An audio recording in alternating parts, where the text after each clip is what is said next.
Magandang umaga po ulit sa bawat isa. Salamat ulit sa Panginoon sa pagkakataon na pinagkaloob niyo sa atin para muli nating buksan ang kanyang salita at ito ay ating pag-aralan. So ngayon pong month na ito, ang ating pong pinag-aaralan ay giving, no? Biblical giving. No? So atin pong pinag-uusapan, ito ay kung ano ang sinabi ng Panginoon sa atin. At nawa, sa biyaya ng Panginoon ay yun din ang atin pong gawin. No? Dahil sa sinabi ito ng Panginoon, yun ang atin pong gagawin sapagkat pag sinabi ng Panginoon, yun ang tama at yun ang magbibigay sa atin ng blessing. No? At totoong pangunawa sa larangan ng pagbibigay. So sa atin pong pagpapatuloy, buksan po natin ating mga Bibles sa Malakay chapter 3, verses 8 to 12. Niling ko ulit ang bawat isa na tayo magsitindig at basahin po natin ito ng sagot-sagutan. Malakay chapter 3, verses 8 to 12. Shall we all stand, please? Bilang paggalang po sa pagbasa ng salita ng Panginoon. Sabi po sa verse 8, sagot-sagutan po natin, Will a man rob God? Yet you have robbed me. But you say, In what way have we robbed you? In tithes and offerings. You are cursed with a curse, for you have robbed me, even this whole nation. Bring all the tithes into the storehouse, that there may be food in my house. And try me now in this, says the Lord of hosts, if I will not open for you the windows of heaven, and pour out for you such blessing, that there will not be room enough to receive it. And I will rebuke the devourer of your lakes, so that he will not destroy the fruit of your ground, nor shall the winepress bear fruit for you in the field. Says the Lord of hosts. Together, and all nations will call you blessed, for you will be a delightful land, says the Lord of hosts. Pagpalain po ng Panginoon ang pagbabasa ng kanyang salita, tayo po'y manalangin.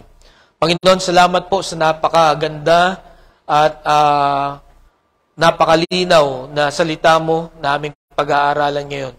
I'm sure marami na po kaming narinig na salita mo o na mensahe about these words, Panginoon.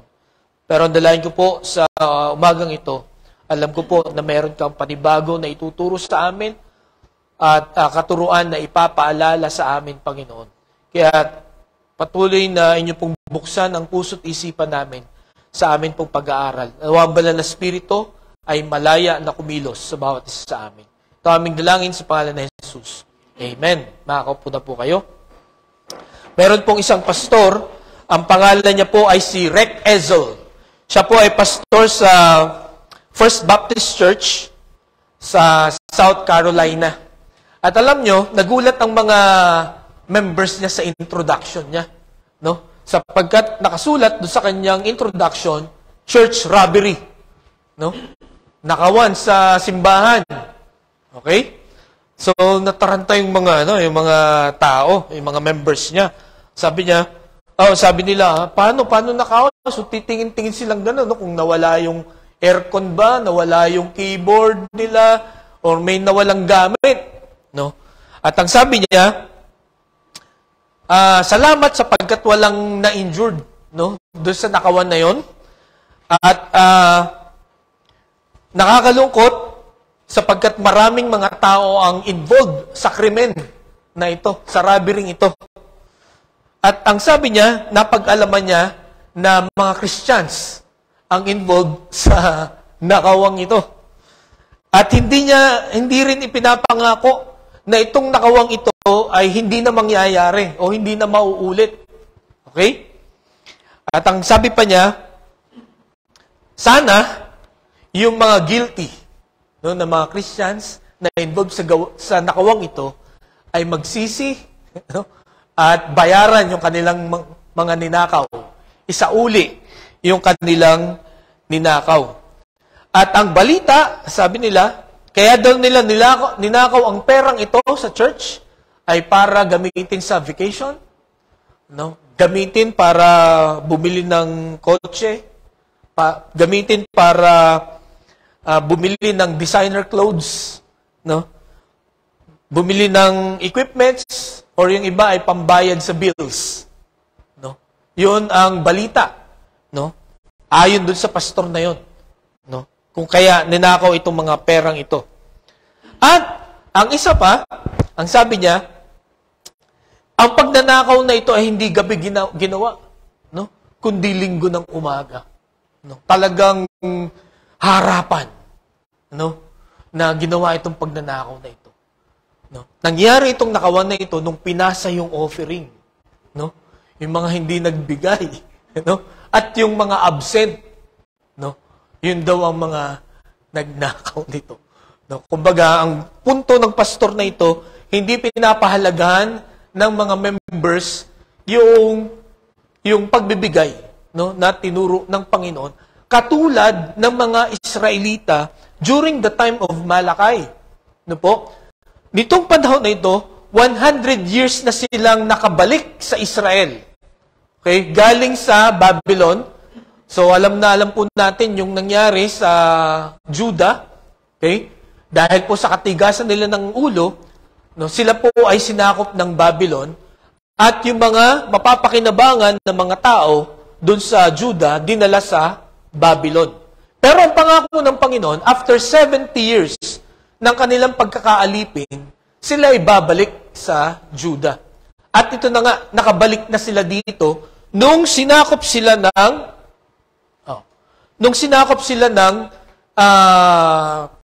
Persian Empire o yung Persia, by the way, yung Babylon, ganyan sinasabi ko po sa inyo, ito yung Iraq ngayon, at yung Persia, ito yung Iran ngayon.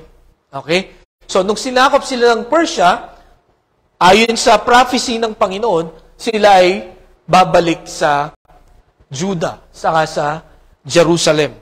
So, ang trato ng mga Israelites noon, no, parang nakalimutan na nila yung mga ginawa ng kanilang mga ninuno at saka nung kanilang yung utos sa kanila, no, ni Moses, yung magbigay ng ikapo. Kumbaga, binaliwala nila yun. No? Naging busy sila sa pagpapatayo ng kanilang tahanan, no? Sa aayos ng kanilang kabuhayan, no? Kaya nagkakaproblema sila, no, sa kanilang buhay. No? Nag-iipon sila pero wala silang maipon, no? Trabaho silang trabaho, no? Hindi pa rin sapat yung kanilang kinikita. At dito nga, sinabi ng Panginoon, you are robbing me. Nung ninanakawan nyo kasi ako. So, nagtaka yung mga tao, bakit? Papaano? No? Ang sabi po dito sa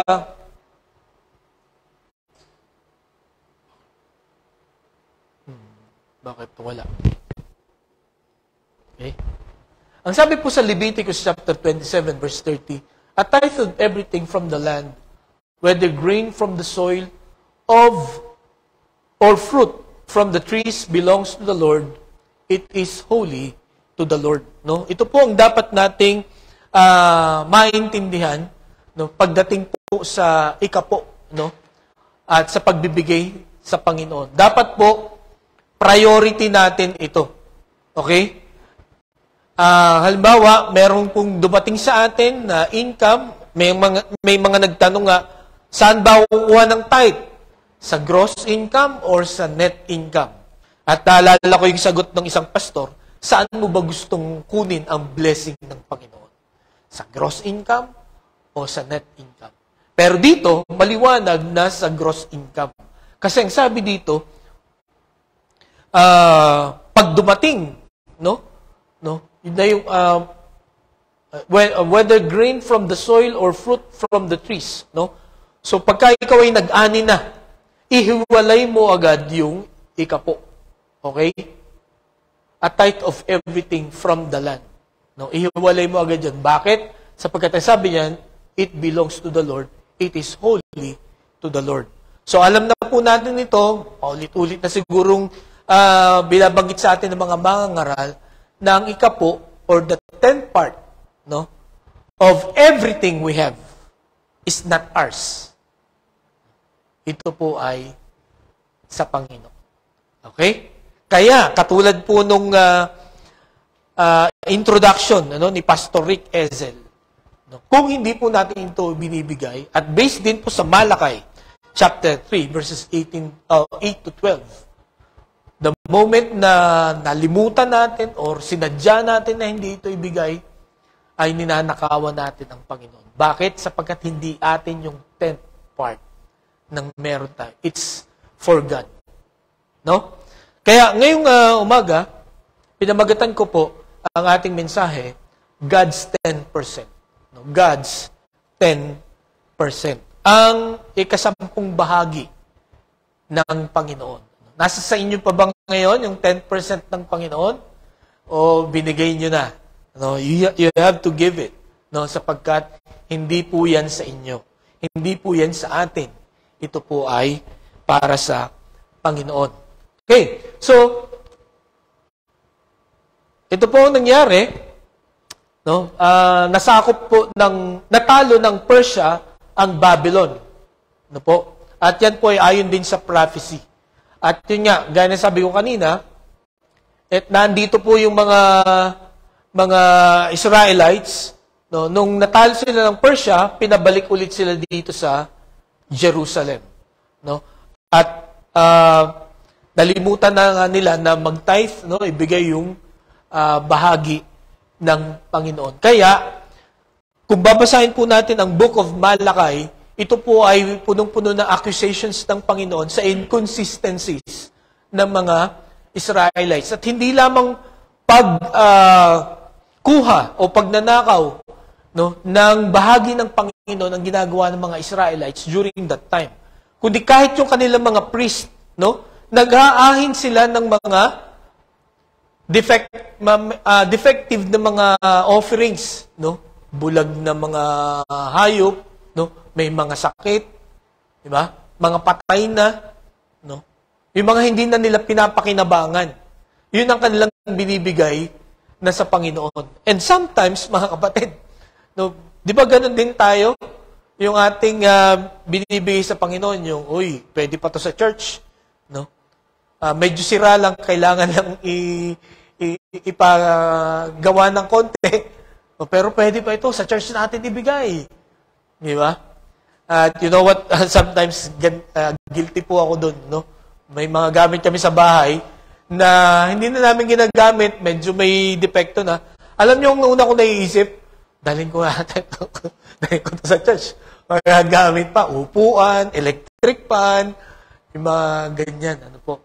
So, minsan yung mga yung mga patapon na ang ating binibigay sa Panginoon, no? At meron pang ang joke noon, no? Tungkol naman sa mga maglilingkod sa Panginoon, meron daw 4 na magkakapatid na kwento nung isang pastor. Merong 4 na magkakapatid, matatalino yung 3, yung pang-4 ay babagsakin, no? So, yung unang 3, sabi, ikaw mag-attorney ka, yung isa magdo-doktor, yung isa mag-i-engineer, no? Kasi matatalino kayo eh. Pero yung pang-4, dahil kayo babagsakin, pumasok ka sa seminary, no? Magpastor ka. So, banggit, no? Pagka may preaching doon po sa seminary. Nakakalungkot na gano'n ang ating thinking, no? Yung ibibigay natin sa Panginoon. At kumbaga, maganda na pag-isipan po natin, no? Bakit kaya ganun tayo mag-isip? No? Ang ibibigay lagi natin sa Panginoon ay yung better or yung good. Hindi natin binibigay yung best. Kahit sa paglilingkod din natin, di ba? Halimbawa, hahataw ka sa buong linggo, no? Sa iyong trabaho, sa iyong pag-aaral. Hataw ka, aga magising, no, 100% talaga. Pero pagdating sa sa church, no, kumbaga medya-medya lang. Teka, ito lang kaya ko. No. Napapansin niyo po ba 'yon? No. Meron akong nakakausap na isang worker na meron siyang other work. No. So nag-struggle talaga siya. Kasi pagdating ng Sunday, wala na siyang lakas. Hindi na siya makapagturo. Ang sabi ko sa kanya, 2 lang pwede mong gawin. Budget mo ng ayos yung oras mo or mag-resign ka na. Kasi, when you give 90% to God, it's not enough. No? Hindi yun, hindi yun counted sa Panginoon. No? Hindi kayo be-bless ng Panginoon. Kasi God is requiring 100%. No? Dito, ito ang ginagawa ng mga Israelites, no? Ng mga Hudyo. No? They are giving, hindi nga 90% kundi yung mga 20-30% na lang. Kaya nagrereklamo ang Panginoon. At yun nga, ang pinakamatinding ginawa nila, they are robbing the Lord. No? At sabi pa nung mga Diyos, saan? Saan ka namin ninanakawan? In the tithes and offering. So, mga kapatid ngayong umaga, nawa ay magbigay ito sa atin ng matibay na pananaw no, pagdating po sa 10%. No? Hindi po ito sa atin. No? Salamat sa Panginoon sapagkat tinuruan tayo dito sa Kalapan. No?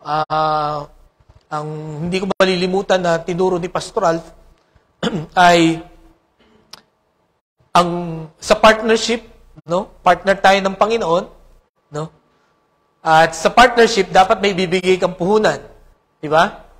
So ang Panginoon kanya lahat, no? Ikaw manpower ang iyong ibibigay. Pero pagdating sa hatian, imagine 10 lang ang ibibigay mo sa Panginoon at matitira sa iyo yung 90%. So parang lugi ka pa ba doon? No? Magrereklamo pa ba tayo doon? Di ba? So, ngayong umaga mga kapatid, meron tayong tatlong katotohanan na makikita from this Malakay chapter 3. No? Tungkol po sa 10% ng Panginoon. Okay? Ang una, it is a divine command. No? Ang pagbibigay po ng ikapo, no? Ang pagbabalik ng ikapo sa Panginoon, ito po ay makalangit na utos. Hindi po ito utos ng presidente. Hindi po ito utos ng mga financial experts. No? Hindi po ito utos ng ating mga parents, ng ating mga pastor. No? Kasi yung ibang mga tao, katulad ng sabi ko last week, akala nung iba, no?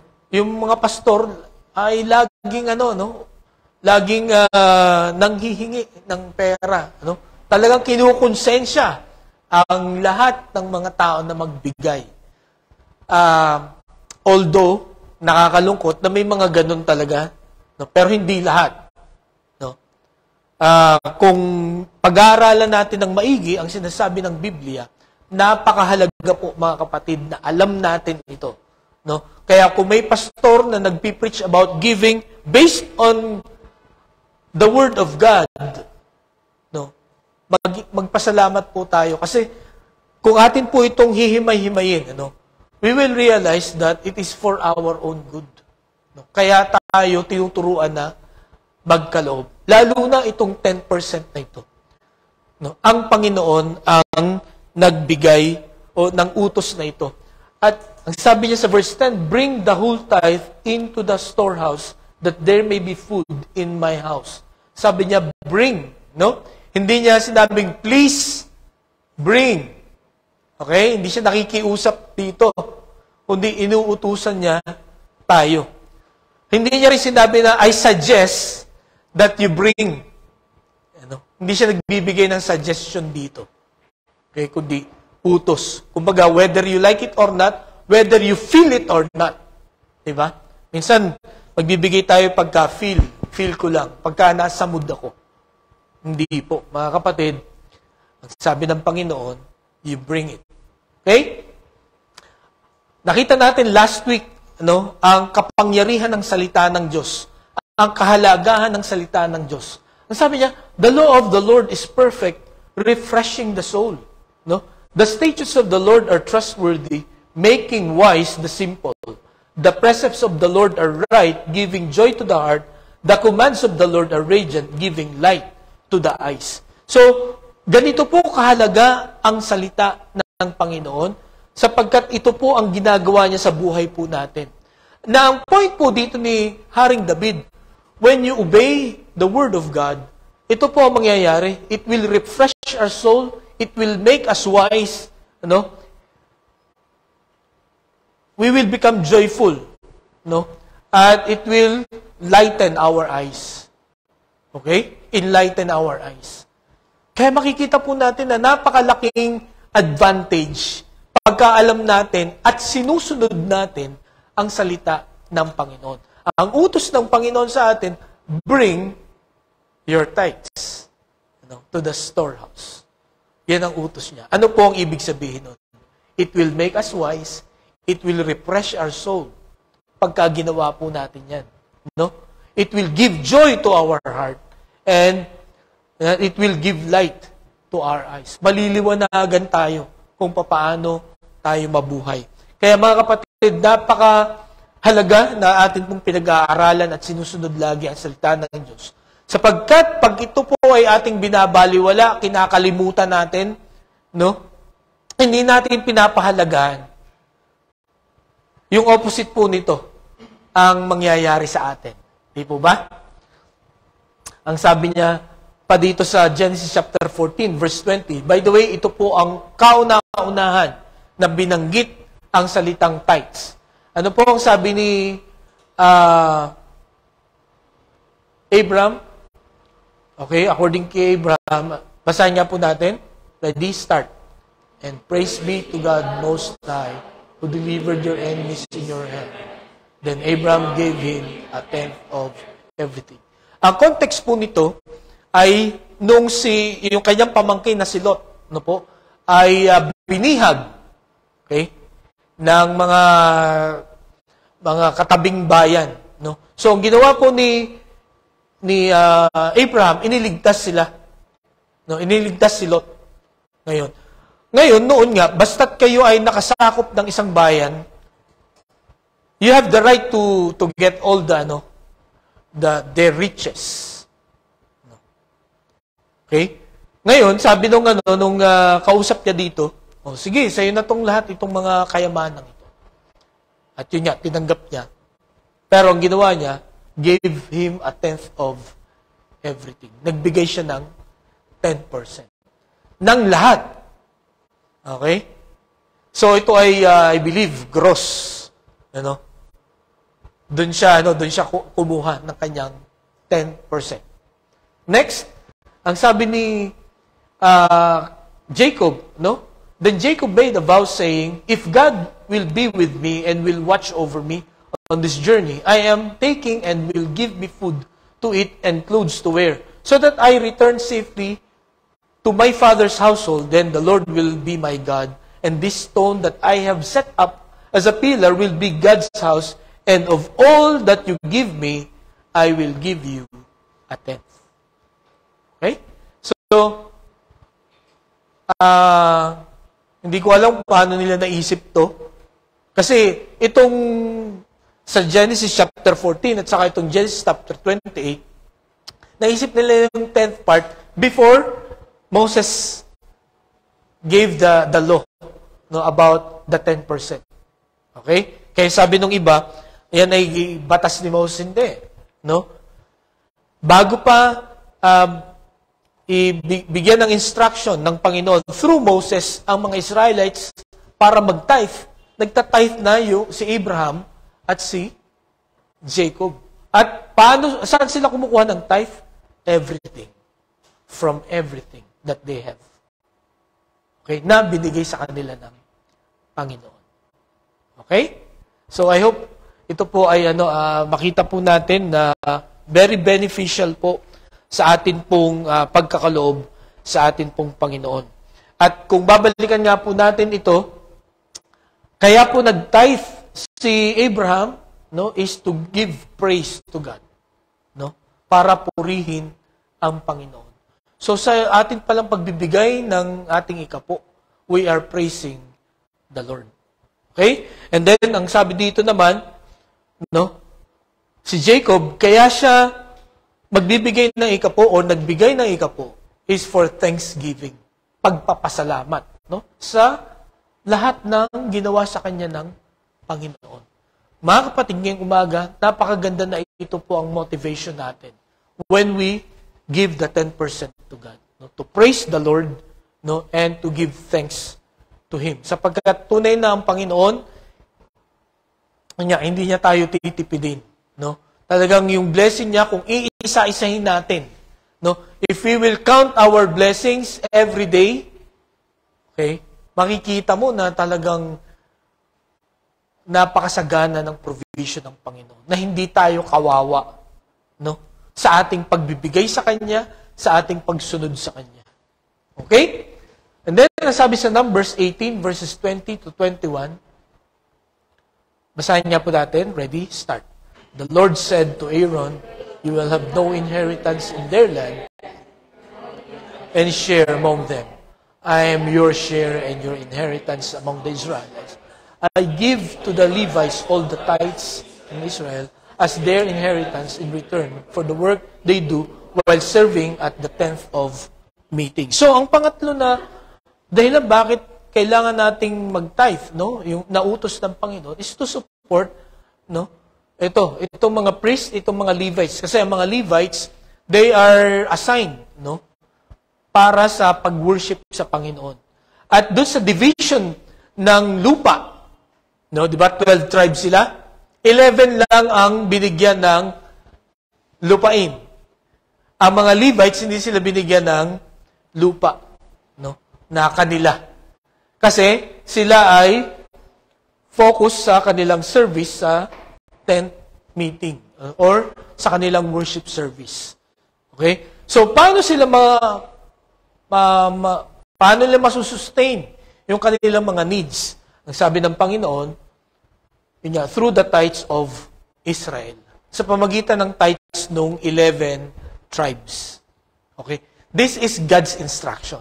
Hindi po ito instruction ni Moses, hindi rin ito request ng mga Levites. Okay? In fact, ang Panginoon ang may idea nito kung paano susuportahan itong mga Levites. So, makita natin na ito ay ginagamit to praise God, no? To thank Him, and to support, sa panahon natin yan, to support His ministry and His ministers. Well, sinasabi ko po ito ngayon, hindi dahil sa gustong suportahan niyo ako, no? O suportahan niyo ang gawain ng satellite, no? Kundi ito ang sinasabi sa atin ng Panginoon, no? Kahit sinong pastor or kahit saan church kayo, no? Dapat ganun po ang thinking natin. I will give this to support God's work, no? Wala nang iba. Okay? At ginagawa ko ito dahil sinabi ito ng Panginoon. Hindi ito sinabi ng kung sino man, no? Hindi dahil sa nakukonsensya ako, hindi, no? Kundi I want to praise God, I want to thank Him for all the blessings, for all the blessings that He's giving me. Okay?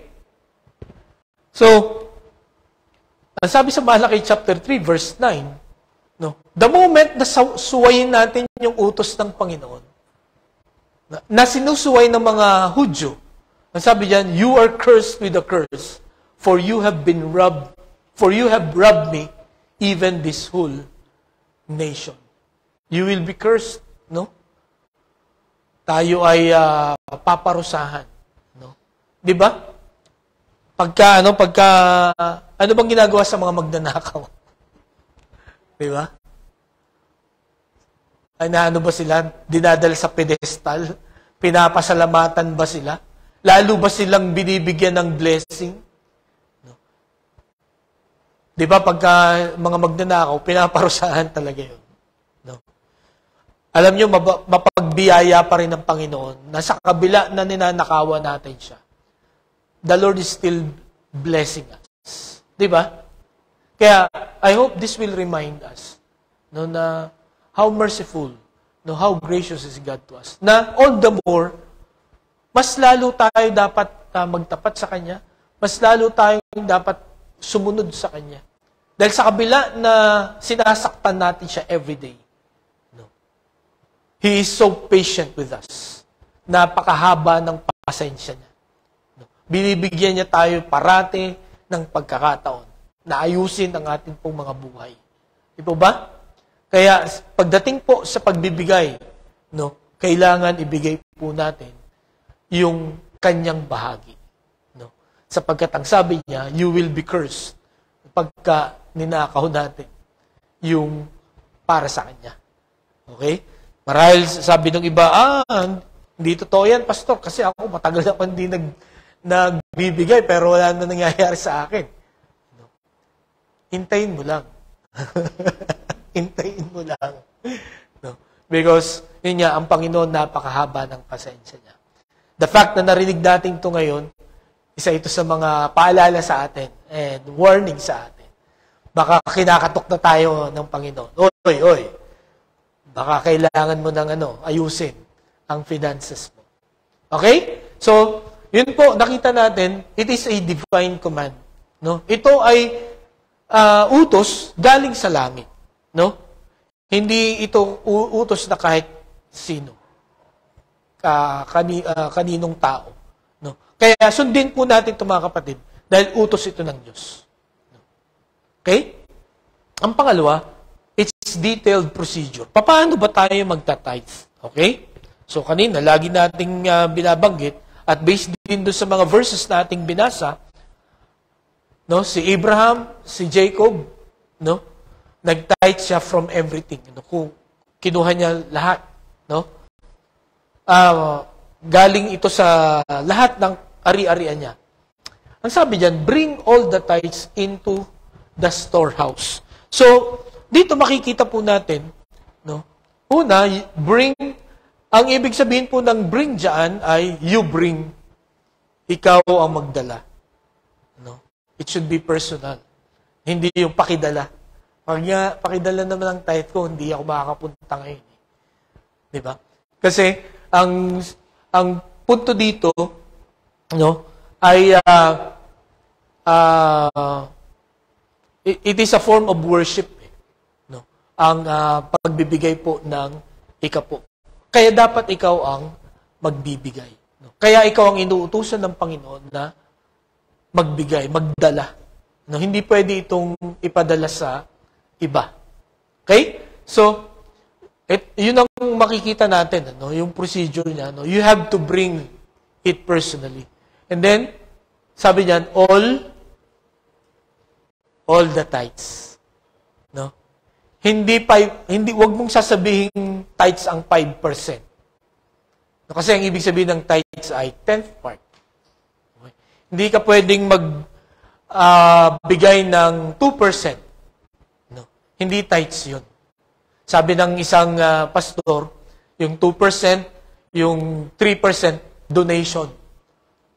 Ang tawag daw doon, donation. Hindi siya tithe. At hindi yun ang hinihingi ng Panginoon sa atin. No? Kumbaga, i-bless lang tayo ng Panginoon pagka ibinigay natin yung 10th. No? Mag-glorify natin ng Panginoon when we give the 10th part. No? The 10% of God. At saan mo dadalhin? In the storehouse, that there may be food in my house. Okay? So, noong unang panahon, ang storehouse at saka yung house ng Panginoon ay yung tabernacle, yung tent, no? Okay? And then, nung panahon na ng mga kings, yung temple, at sa panahon natin ngayon, ang church. No, pagka tayo po ay nagkakatipon-tipon. No? Dito po natin dadalhin yung atin pong tithes. Ang sabi po sa wala.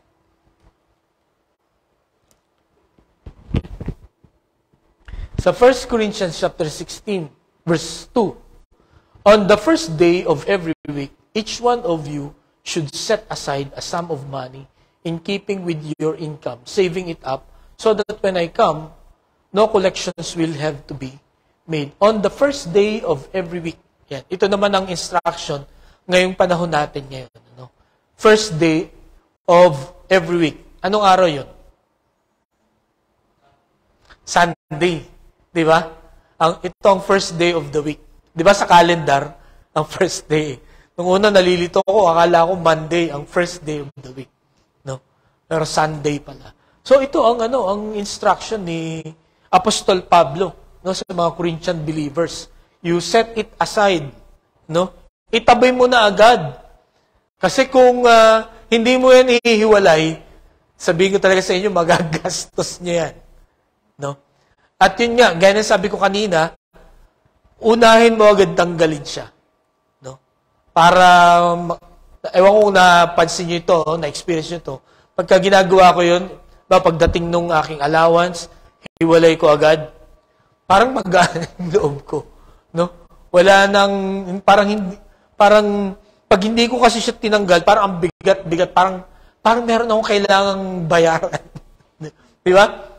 Pero dito, you have to set it aside right away. Okay? Para hindi ka na matempt na gusto, na magastos siya. Kasi gagawa talaga ng paraan ng dyablo para hindi mo masunod ang salita ng Diyos.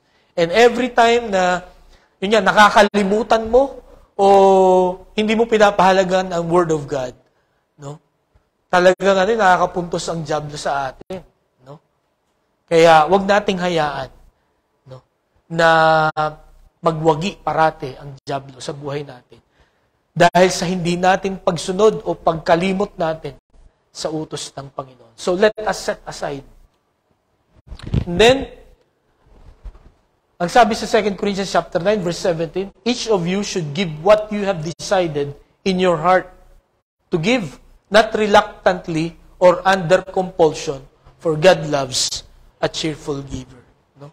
So,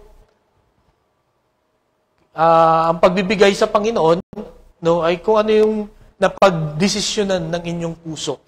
Ganito po, maraming mga tao ngayon, mga mananampalataya ngayon, nagsasabi na hindi na applicable sa panahon natin ang tithes. Okay? Well, for me, at based din po doon sa aking mga research, ang tithe ay minimum. It is the floor. It is not the ceiling. No, ang tithe ay minimum na may bibigay sa atin, sa Panginoon. Kasi kung pipilit natin na sa New Testament hindi na, alam niyo ba kung paano magbigay sa New Testament? Tingnan natin. Okay. Sa Mark chapter 12, verses 41 to 44, sabi diyan, Jesus sat down opposite the place where the offerings were put and watched the crowd putting their money into the temple treasury. Many rich people threw in large amounts. No? And then, sabi diyan, but a poor widow came and put in 2 very small copper coins, worth only a few cents. Calling his disciples to him, Jesus said, truly I tell you, this poor widow has put more into the treasury than all the others. Okay? And then, they all gave out of their wealth, but she, out of her poverty, put in everything, all she had to live on. Okay, so marahil narinig na natin itong event na ito. Okay? Na noon kasi, kita mo kung sino-sino yung mga nag-o-offering. Nasa labas kasi yung parang offering box nila, no, sa temple. So, makikita mo kung sino nagbibigay ng marami at kung sino nagbibigay ng kaunti. So, pinanood nila. So, yung mga mayayaman, siyempre, siguro, mali-maleta dala. Talagang inihuhu nila yung pera nila doon sa offering box nila. And then, narito yung isang babaeng balo, meron siyang 2 kusing. No? At marahil ay talagang, niya yun, hawak talaga niya yun na hoping na walang makakakita dahil napakaliit nun. At ibinigay niya. Pero syempre, ang Panginoon, wala kang pwedeng may tago sa Kanya. At yun, nung mangyari yun, tinawag agad niya yung mga apostol niya. And sabi niya, tingnan ninyo. No? Yung balo na yun, mas marami ang kanyang ibinigay kaysa dito sa iba na ang daming ibinigay. Okay? Bakit? Alam natin, sabi niya, they all gave out of their wealth. So, kumbaga, yung binigay nila, mga barya-barya lang yun. Marami, pero barya. Ang dami pa rin natira. Or baka nga hindi nagalaw yung natira eh. Hindi nagulo yung patas. Pero itong babae na ito, yun na lang yung natitirang pera niya. Ibinigay niya lahat. Kaya mas marami ang binigay ng babaeng balong yun. Kasi ibinigay niya lahat. Wala nang natira sa kanya. So, ganun ang paraan ng pagbibigay sa New Testament. No? More than 10%. Di ba? Ito nga, everything. No? Ito pa po.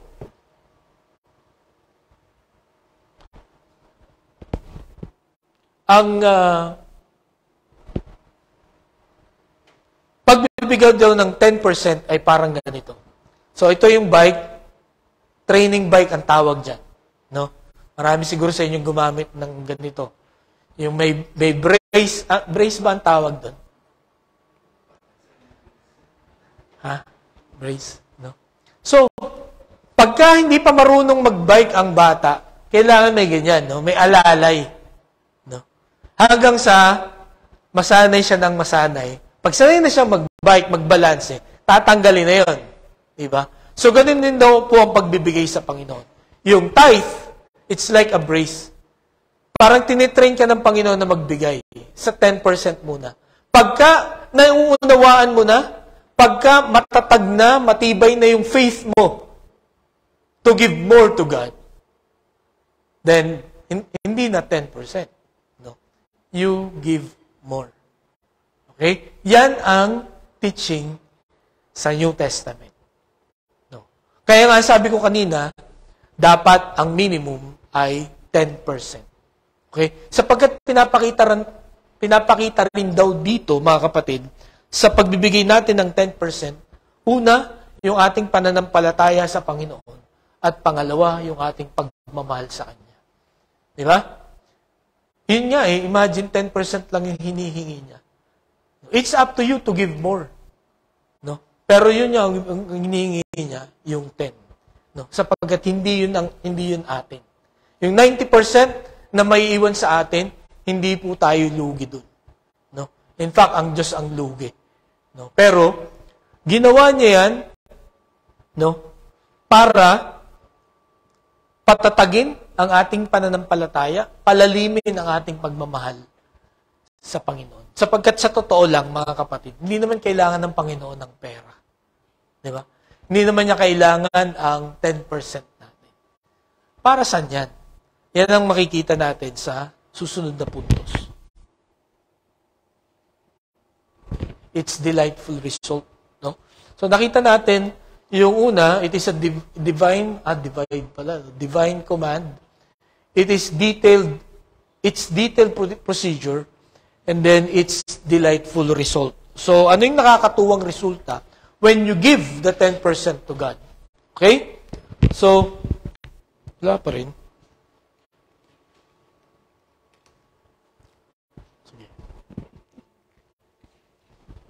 Sabi ng Panginoon dito.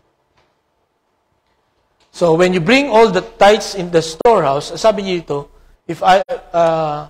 and try me, now in this, says the Lord of hosts, if I will not open for you the windows of heaven. Sa NIV, floodgates of heaven. Pero tiningnan ko sa original, sa Hebrew, ang ginamit ay windows of heaven. So, alam natin bakit window ang ginamit. Di ba? Dahil, tingnan niyo yung bahay na yan. Gano'ng karaming window niyan? Ha? Mas marami ang window kaysa pinto. Di ba? Kahit siguro sa mga bahay ninyo, mas marami ang bintana kaysa pinto. Minsan, 3 lang ang pinto or 4, 5. Pero ang bintana, mga 20, no? At hindi lang yung mga maliliit na gano'n, ano? May mga bintana na parang kasinlaki na rin ng mga pinto. Imagine, bubuksan ng Panginoon yung mga bintana. No? At doon niya papadaanin yung blessing. At anong sabi niya? Gaano karami? That there will not be a room enough to receive it. Totoo po yan, ano? Sino sa inyo dito yung maraming pwedeng, marami nang nai-donate na sapatos, damit, mga gamit sa bahay. Alam niyo kung iniipon niyo lahat yun, totoo yung sinasabi nito, hindi na magkakasya sa inyong bahay. No? Kaya kailangan mo na siyang i-dispose. Kailangan mo na siyang ipamigay. And I'm sure yung iba, hindi pa, kumbaga, maganda pa. Alam niyo yung mga damit ni Jed, mga pinaglakihan niya. Pa siya, mabebenta pa ng yun, ng mga mahalin. Kasi, ang bilis niya lumaki. So, naiiwanan niya, mga 3 months lang sa kanya yung mga bagong damit. Kaya pagka binili namin siya ng damit, pinapasuot agad lahat namin. Kasi ang bilis mawala. Ang bilis maiwan. So, ang dami. Nung kami po ay bago umuwi sa Germany, meron po kaming i-donate na 6 na sako. Ganito kalalaki. Meron doon kasing box na pwede kang mag-donate ng mga hindi mo na ginagamit na gamit. Pero dapat yung maganda pa naman. Yun yung yung pinanggagalingan ng mga relief. Mga relief clothes, yung mga ukay-ukay. Palagay ko doon yun Diba? Pero 6 na sako yung nilagay ko doon. Kasi ang dami na pagka dinala pa namin dito, hindi na kasya sa bahay namin. At ngayon, meron pa rin kaming mga dapat i-dispose. Ganito yung mangyayari sa atin when we give our tithes, when we give to the Lord. Bubuksan niya ang mga bintana, para ibuhos ang lahat ng mga blessing ng Panginoon na wala kang paglalagyan. Okay? Sabi dito, ito pa ang blessing ng Panginoon. Hindi lamang ipagkakalob niya yung needs mo. Ito pa, and I will rebuke the devourer for your sakes, so that he will not destroy the fruit of your ground. Nor shall the vine fail to bear fruit for you in the field, says the Lord of hosts. And all nations will call you blessed, for you will be a delightful land, says the Lord of hosts. So imagine, may plus pa. Laging ang Panginoon may plus. Pag nag-bless siya, parang, wait, there's still more. Okay? Ano lang ang binigay mo dito? 10% lang yung binigay mo, pero ang balik, ilang percent? Ito, palagay ko, lampasan na. Lampas pa kaysa doon sa naiwan sa'yo. Di ba? So, the Lord will rebuke the devourer. So, dito po, meron po tayong 3 makikita na ibibigay pa sa atin ng Panginoon. Pero bago tingnan natin yan, sabi sa 2 Corinthians 9, 7, and 8, sabi dito, and God is able to bless you abundantly, so that in all things at all times, having all that you need, you will abound in every good work. So, bibigyan talaga tayo ng Panginoon, yung nakita natin last time sa Luke, siksik, liglig, at umaapaw. Okay? Pagkakalob ng Panginoon yung needs natin, at yung bibigyan pa tayo niya ng enough to help others. Okay? Katulad ng nangyari dito, so that you will abound in every good work. So, huwag na yan. So, makikita po natin dito na ang Panginoon ay talagang you cannot outgive Him. Hindi mo siya tatalunin. At hindi mo siya pwedeng singilin. Hindi mo siya pwedeng pagbintangan na ginutom ka, pinagkulang ka. Kung ibibigay mo yung para sa Kanya. Kasi ito ang promise niya, the Lord will bless us abundantly. Hindi niya tayo titipidin. Hindi niya tayo ipapahiya. Kung tayo po ay magdidesisyon to follow Him. Meron pong isang lalaki noong 1700. Ang pangalan niya ay William. At nung siya po ay 19 years old, he is from London, pumunta siya sa New York. Kasi at the age of 19, siya po ay parang gusto niya mag-business ng sabon at saka kandila. Kaya lang, yung mga partners niya, mga hindi marunong sa business. So, nalulugi. No? Tapos yung tatay niya, hindi naman siya sinusuportahan. Ang gusto ng tatay niya, pumunta sa magbukid na lang. Pero ang gusto ni William, mag-business siya. Ano? So, pumunta siya ng New York. So, nung siya ay nakasakay sa barko, yung piloto ay kaibigan niya, yung kapitan ng barko. At tinanong, papunta ka saan? Sabi niya, papunta ako ng New York. No? Gusto kong mag-business ng sabon at saka ng kandila. So, itong kapitan na ito ng barko ay Christian at binigyan siya ng advice. At ito ang advice sa kanya.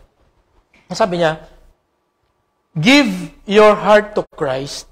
Give God all that belongs to Him. Make a good quality soap. Give a full pound. Someone will be the leading soap maker in New York. It may be you. Okay, so ito yung advice nitong kapitan dito sa 19 years old na ito na si William. No? Ang sabi niya, give your heart to Christ. So, mo yung buhay mo sa Panginoon. Okay? And then, ibigay mo sa Panginoon yung nararapat sa Kanya. At ang sabi pa niyan, make a quality soap. No? At give a full pound. Ang ibig sabihin, huwag mo dayain yung timbang. No? Nung sabon na gagawin mo. Okay? So, yun ang naging inspiration niya, itong sabi ng sinabi ng kapitan na ito. At meron pa siyang isang verse na pinanghawakan. Ito yung binasa natin kanina. No? Jacob made a vow saying, if God be with me and will watch over me on this journey I'm taking and will give me food. Will give me food to eat and clothes to wear, so that I return safely to my father's household. Then the Lord will be my God, and this stone that I have set up as a pillar will be God's house, and of all that you give me, I will give you a tenth. So ito yung kanyang naging life verse pagdating niya ng New York. No? Lahat ng kanyang gagawin doon, no, nakakalungkot na yung unang mga ventures niya, mga bumagsak lahat. Pero because of this verse, at sa yung advice nung kapitan, hindi siya nag-give up. No? At ang kanyang number 1 na ginawa, sa lahat ng kikitahin niya, ibibigay niya talaga yung tenth. No? Matay siya sa isang church. So ang una niyang kita ay $1. So kinuha niya yung 1 cent. At yun. Habang basta may kumikita siya, binibigyan niya yung 10% ng 10%. Hanggang sa, meron siya nakapartner na marunong gumawa ng sabon, no? At saka yung kandila. So, naging maayos yung kanilang business, no? So, nag-venture sila sa body care, no? Nag-venture sila. At ang ginawa niya dun sa kanyang bookkeeper, sabi niya, magbukas ka ng bank account for God. Sapagkat dyan ko ibibigay lahat ng aking tithes. No? Ang lalaking ito ay walang iba kundi si William Colgate. Siya yung founder ng Colgate. No? Nabuhay siya noong 1783 hanggang 1857. No? Noong 1806, nagsimula ang Colgate. At marahil narinig nyo na itong kwentong ito, sinubukan niya na magbigay ng 10% sa Panginoon at bless ng Panginoon yung kanyang business. Sinubukan niya ng 20% at bless din ng Panginoon yung kanyang business, lalong lumawak, no? Yung kanyang domain. No? Sinubukan niya ng 30, 40, hanggang 50. No? At according dun sa article, no, na sumulat ng kanyang biography, bago siya mamatay, almost 100% na ang binibigay niya. So, hindi lang 90%. Ibang balita natin, 90%, almost, maybe 95 or 98% no, na yung binibigay niya sa Panginoon. At lalo pang lumago yung kanyang business. No? Ito yung kanyang mga produkto na develop na. No, yung Colgate, di ba ang Colgate ngayon kahit sa bundok. Pabili nga ng Colgate yung close up. So, yun ang tingin natin sa toothpaste. Ang tawag natin ay Colgate na. So, ganun ka-influence. And for the past 200 years, no? For the past 200 years, hindi siya nag-slow down, no? Ayon sa doon sa report about their net worth, no? $63 billion na, no, ang net worth ng Colgate and Palmolive Corporation. Bakit nangyari to? Because one person decided to obey the Lord, no, to give the 10%. One person tried God, no? Ang isang tao ay tumugon sa hamon ng Diyos. Imagine, ang Panginoon naghahamon eh. You try me, no? Prove me, no? Pagka binigay mo yung 10%, bubuksan ko ang pinto, ang bintana, no?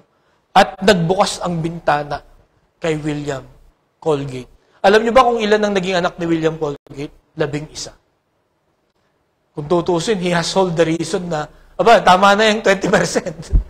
Di ba? 11 anak ko. Di ba? Pero, hindi niya naging dahilan yung needs ng kanyang mga anak. Or yung needs niya everyday. Or yung problema nila sa business. Para magbigay siya ng magbigay sa Panginoon. Kasi totoo ang Panginoon sa kanyang pangako. No? Kumbaga, hindi niya kakalimutan. No? Hindi siya magbubulag-bulangan na nagbibingi-bingihan. Sa faith na iyong ibibigay, no? Ipapakita sa ating Panginoon. Kaya ngayong umaga, mga kapatid, meron po tayong nakita na 3 katotohanan, no? Sa 10% ng Panginoon. It is a divine, not divide, no? Divine command. No? It's coming from God. When it is coming from God, sabihin ko po sa inyo, it's for our best. No? Para po ito sa ikabubuti natin.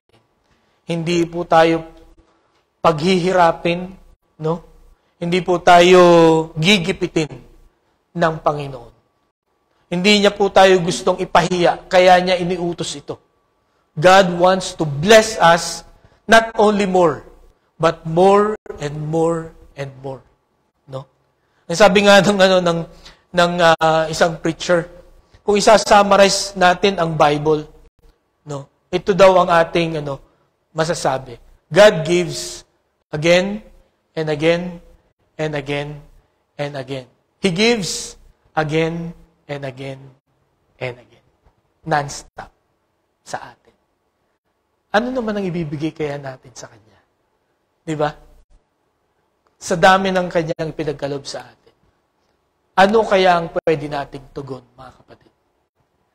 For sure, hindi natin alam. Ito, binigyan niya tayo ng idea. Give the 10%. And He will bless us more. Tayo po'y manalangin. Panginoon, salamat po sa katotohanan ng inyong salita. Marami sa amin na ang naka-experience dito. Marami na sa amin, Panginoon, ang nakasubok na tugunin ang iyong hamon. Tunay po, Panginoon, na totoo ka sa inyo pong mga pangako.